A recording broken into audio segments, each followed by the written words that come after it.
Précis de théologie ascétique et mystique de Tancret, chapitre 2. De la grâce habituelle, suite, définition de la grâce habituelle, suite. Or, la grâce habituelle est déjà une préparation à la vision béatifique, comme un avant-goût de cette faveur. Praelibatio visionis beatificae. C'est le bouton qui contient la fleur déjà, bien que celle-ci ne doive s'épanouir que plus tard. Elle est donc du même genre que la vision béatifique elle-même et participe à sa nature. Essayons une comparaison si imparfaite soit-elle. Je peux connaître un artiste de 3 façons. Par l'étude de ses œuvres, le portrait que m'en trace un de ses amis intimes, ou enfin par les rapports directs que j'ai avec lui. La première de ces connaissances est celle que nous avons de Dieu par la vue de ses œuvres, connaissance inductive bien imparfaite, puisque ses œuvres, tout en manifestant sa sagesse et sa puissance, ne me disent rien de sa vie intérieure. La seconde répond assez bien à la connaissance que nous donne la foi. Sur le témoignage des écrivains sacrés et surtout du Fils de Dieu, je crois ce qu'il plaît à Dieu de me révéler, non plus seulement sur ses œuvres et ses attributs, mais sur sa vie intime.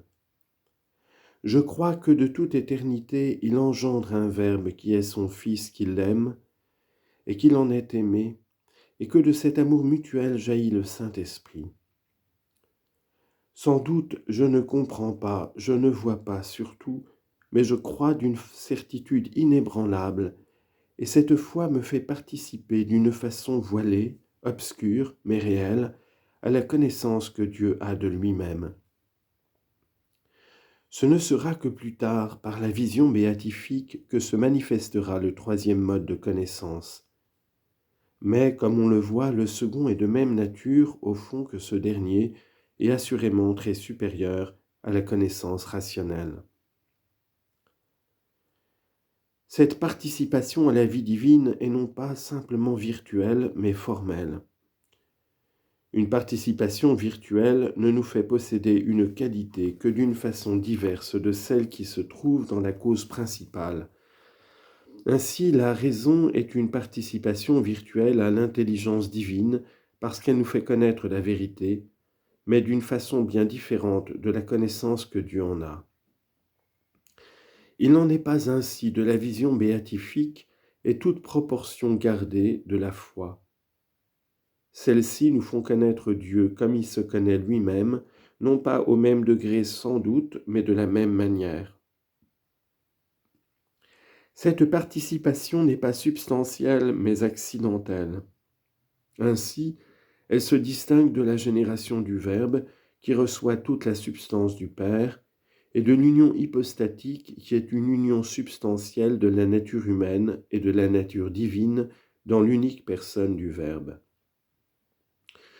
Nous gardons en effet notre personnalité et notre union avec Dieu n'est pas substantielle. C'est la doctrine de saint Thomas, dans la Prima Secundae, question 110, article 2, réponse à la deuxième objection.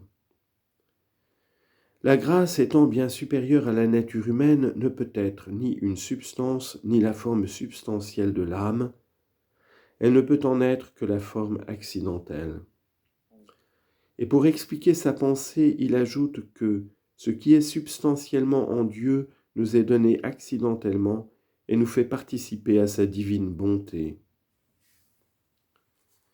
Avec ces restrictions, on évite de tomber dans le panthéisme et l'on a cependant une idée très haute de la grâce qui nous apparaît comme une divine similitude imprimée par Dieu dans notre âme. Faisons l'homme à notre image et ressemblance. Genèse chapitre 1 verset 26. Pour nous faire comprendre cette divine ressemblance, les pères emploient diverses comparaisons. Premièrement, notre âme, disent-ils, est une image vivante de la Sainte Trinité, une sorte de portrait en miniature, puisque le Saint-Esprit lui-même vient s'imprimer en nous comme le cachet sur une cire molle, et il laisse ainsi sa divine similitude.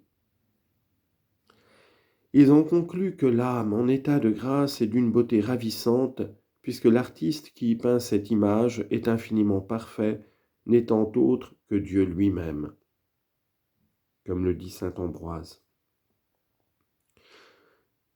Ils en concluent avec raison que, loin de détruire ou ternir cette image, nous devons la rendre chaque jour plus ressemblante. Ou bien encore, ils comparent notre âme à ces corps transparents qui, recevant la lumière du soleil, en sont comme pénétrés et acquièrent un état incomparable qu'ils répandent ensuite autour d'eux, comme le dit saint Basile. Ainsi notre âme, semblable à un globe de cristal éclairé par le soleil, reçoit la lumière divine, resplendit d'un vif éclat et le réfléchit sur les objets qui l'entourent. Deuxièmement, pour montrer que cette ressemblance ne demeure pas à la surface mais pénètre jusqu'au plus intime de notre âme, ils ont recours à la comparaison du fer et du feu. De même disent-ils qu'une barre de fer plongée dans un brasier ardent acquiert bientôt l'éclat, la chaleur et la souplesse du feu, ainsi notre âme, plongée dans la fournaise de l'amour divin, s'y débarrasse de ses scories et devient brûlante, brillante et souple aux divines inspirations.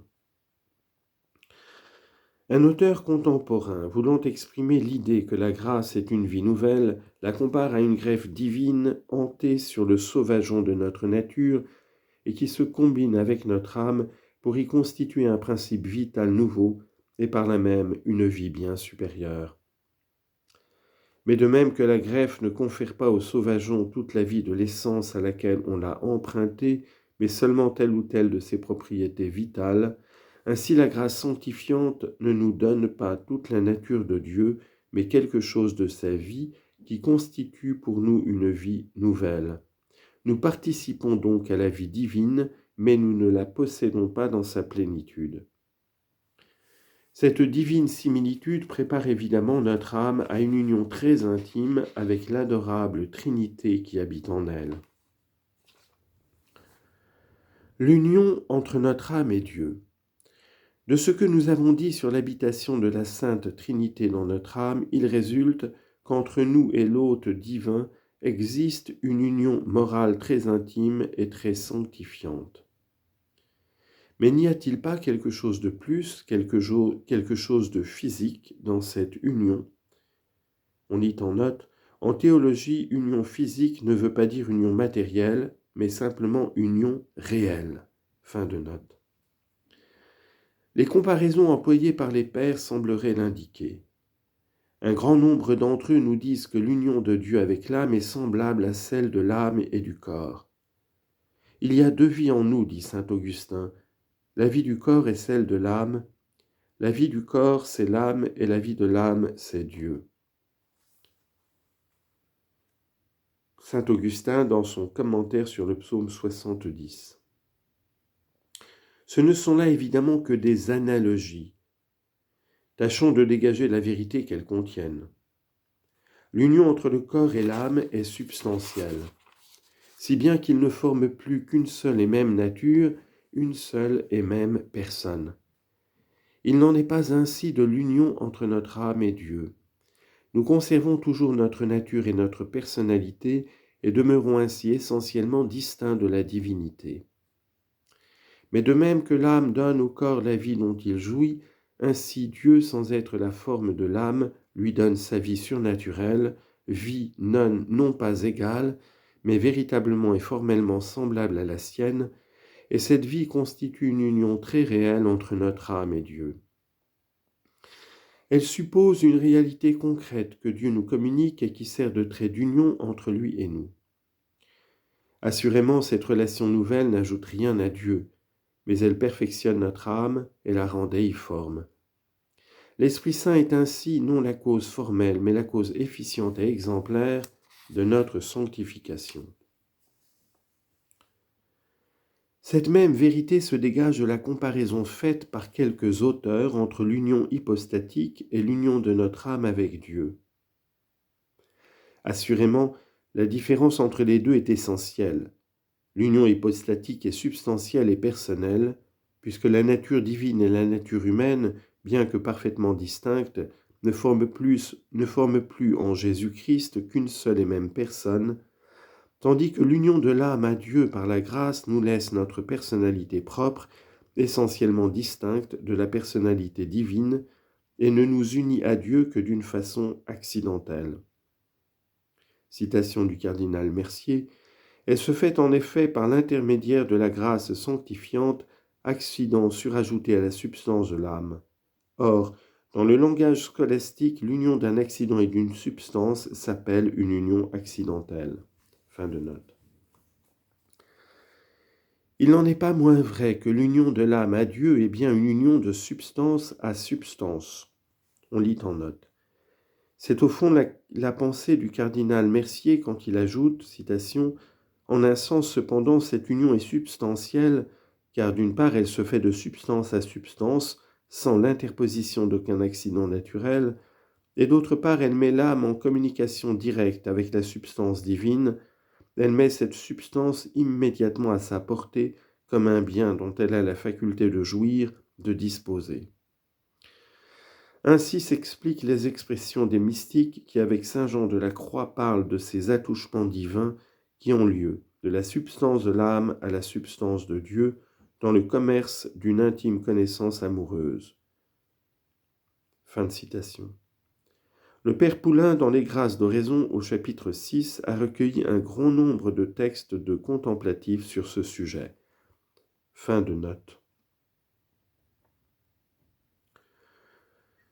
Il n'en est pas moins vrai que l'union de l'âme à Dieu est bien une union de substance à substance, que l'homme et Dieu sont en contact aussi intime que le fer et le feu qui l'enveloppent et le pénètrent, que le cristal et la lumière.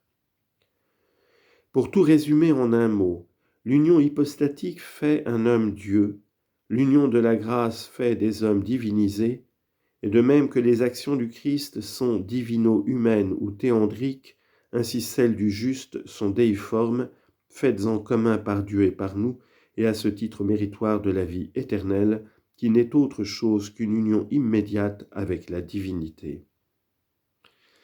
On peut donc dire avec le Père de Smet que l'union hypostatique est le type de notre union avec Dieu par la grâce, et que celle-ci en est l'image la plus parfaite qu'une pure créature puisse reproduire en elle. Concluons avec le même auteur que l'union de la grâce n'est pas purement morale, mais qu'elle contient un élément physique, c'est-à-dire réel, qui nous permet de l'appeler physico-morale. La nature divine est véritablement, et dans son être propre, unie à la substance de l'âme par un lien spécial, de manière que l'âme juste possède en elle la nature divine comme lui appartenant, et par conséquent possède un caractère divin, une perfection d'ordre divin, une beauté infiniment supérieure à tout ce qu'il peut y avoir de perfection naturelle dans une créature quelconque, existante ou possible. Si, laissant de côté les comparaisons, nous étudions maintenant le côté doctrinal de la question, nous arriverons à la même conclusion. Premièrement, dans le ciel, les élus voient Dieu face à face, sans intermédiaire. C'est l'essence divine elle-même qui joue le rôle d'espèce impresse. Confère, Somme théologique, supplément, question 92, article 1, réponse à la 8e objection. In visione qua Deus per essentiam videbitur ipsa divina essentia erit quasi forma intellectus quo intelliget. Il y a donc entre eux et la divinité une union vraie, réelle, qu'on peut appeler physique, puisque Dieu ne peut être vu et possédé qu'à la condition d'être présent à leur esprit par son essence, et ne peut être aimé que s'il est effectivement uni à leur volonté comme objet d'amour. Confère Somme théologique, prima secunde, question 28, article 1, réponse à la 3e objection. Amor est magis unitivus quam cognitio. L'amour, traduction, l'amour est plus unitif que la connaissance. Or la grâce n'est autre chose qu'un commencement, un germe de gloire. Gratia nihil est quam inquatio gloriae in nobis. Citation de la Somme théologique, secunda secunde, question 24, article 3, réponse à la 2e objection. On lit en note, Telle est aussi la pensée du pape Léon XIII dans son encyclique Divinum Illud Munus, citation Haec autem mira conjunctio quae suo nomine inhabitatio dicitur conditione tantum seu statua bea discrepat qua celites Deus beando complectitur. Fin de citation, fin de note. Donc, l'union commencée sur terre entre notre âme et Dieu par la grâce est au fond du même genre que celle de la gloire, réelle, et en un certain sens physique comme elle. Ainsi conclut le Père Froget dans son beau livre « L'habitation du Saint-Esprit » en s'appuyant sur de nombreux textes de saint Thomas. Citation « Dieu est donc réellement, physiquement, substantiellement présent au chrétien qui a la grâce, et ce n'est pas une simple présence matérielle, mais une vraie possession accompagnée d'un commencement de jouissance. » Fin de citation. Cette même conclusion découle encore de l'analyse de la grâce elle-même. Selon l'enseignement du docteur Angélique, basé sur les textes mêmes de la Sainte Écriture que nous avons cités, la grâce habituelle nous est donnée pour jouir non seulement des dons divins, mais des personnes divines elles-mêmes. Citation de la Somme théologique, prima pars, question 43, article 3, ad primum. Per donum gratiae gratum facientis perficitur creatura rationalis, ad hoc quod libere non solum ipso dono creato utatur, sed ut ipsa divina persona fruatur. Or, ajoute un disciple de saint Bonaventure, pour jouir d'une chose, il faut la présence de cet objet, et par conséquent, pour jouir de l'Esprit Saint, sa présence est nécessaire aussi bien que le don créé qui nous unit à lui. Et comme la présence du don créé est réelle et physique, celle du Saint-Esprit ne doit-elle pas être du même genre ? Ainsi donc, les déductions de la foi, aussi bien que les comparaisons des pères, nous autorisent à dire que l'union de notre âme avec Dieu par la grâce n'est pas seulement morale, qu'elle n'est pas non plus substantielle au sens propre, mais qu'elle est tellement réelle qu'on peut l'appeler physico-morale. Comme elle demeure en même temps voilée et obscure et qu'elle est progressive, en ce sens que nous en percevons d'autant mieux les effets que nous cultivons davantage la foi et les dons du Saint-Esprit, les âmes ferventes qui soupirent après l'union divine se sentent vivement pressées d'avancer chaque jour dans la pratique des vertus et des dons.